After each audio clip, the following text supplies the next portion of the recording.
Hello বন্ধুরা, আজকে একটা নতুন খাবার তোমাদের সাথে শেয়ার করব। সেটা কিভাবে তৈরি করেছি তোমাদেরকে বলবো। আমি অনেক টক ঝাল রেসিপি তৈরি করেছি, আজকে একটু তৈরি করলাম মিষ্টির রেসিপি। সেটা কিভাবে করেছি বলবো। আর কি করেছি না, আমের লাড্ডু আর মোদক। তার জন্য দুটো পাকা আম নিয়ে নিয়েছি।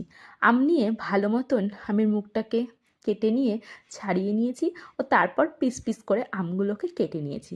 পিস পিস করে আমগুলোকে কেটে নেওয়ার পর আমি সেটাকে মিক্সি করে নিয়েছি।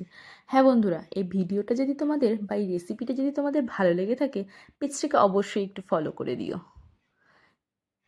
আর যারা ইউটিউব থেকে দেখছো তারা একটু সাবস্ক্রাইব করে দিও। কেটে রাখা আমগুলোকে এবারে আমি মিক্সিতে দিয়ে ভালো মতন মিক্সি করে নিয়েছি। মিক্সি করে নেওয়ার পর আমি এদিকে একটা কড়াই বসিয়ে দিয়েছি। কড়াই গরম বসিয়ে দিয়েছি। কড়াইটা গরম হয়ে আসলে দিয়ে দিয়েছি আমি এখানে 2 চামচ পরিমাণ মতন ঘি। এখানে কিন্তু আমার বন্ধুরা ঘি লাগবে, কোনো তেলের ইউজ হবে না। আমি এখানে 2-1 বার ঘি ইউজ করব। তো 2 চামচ ঘি দিয়ে নিয়ে এবারে আমি পরিমাণ মতন সুজি দিয়ে নিয়েছি। ছোটো এক বাটি সুজি দিয়েছি। সুজিটা দিয়ে ভালো মতন এবারে লাল লাল করে নেড়ে নেব। যতক্ষণ না সুজিটা লাল লাল হচ্ছে ততক্ষণ ভালো মতন নেড়ে নেব। ব্যাস, তারপরে লাল লাল হয়ে গেলেই সুজিটাকে নামিয়ে দেব। এবারে কড়াইটার মধ্যেই গ্যাসটাকে বন্ধ করে দিয়ে ওই ঠান্ডা কড়াইতে এবার দিয়ে নেব হচ্ছে আমটা, যেটা মিক্সি করেছিলাম। তারপর দিয়ে দেবো, এখানে আমি দিয়েছি 10 টাকা প্যাকেটের 1 প্যাকেট আমুল দুধ। আর তারপরে দিয়ে নিয়েছি চিনি।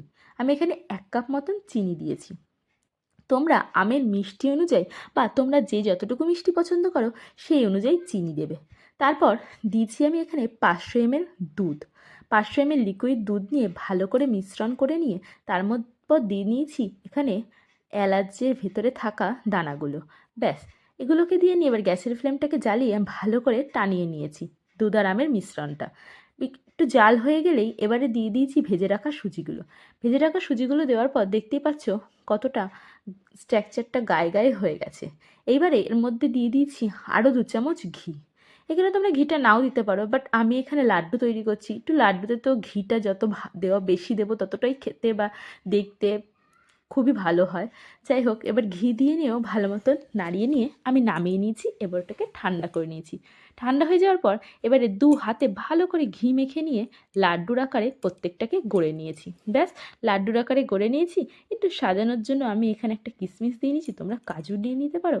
ব্যাস, লাড্ডু তৈরি। এবারে বলেছিলাম বন্ধুরা তোমাদের মোদক করে দেখাবো ওই একই মিশ্রণ দিয়ে। তো এবারে একটা মোদকের ছাঁচ নিয়ে নিয়েছি।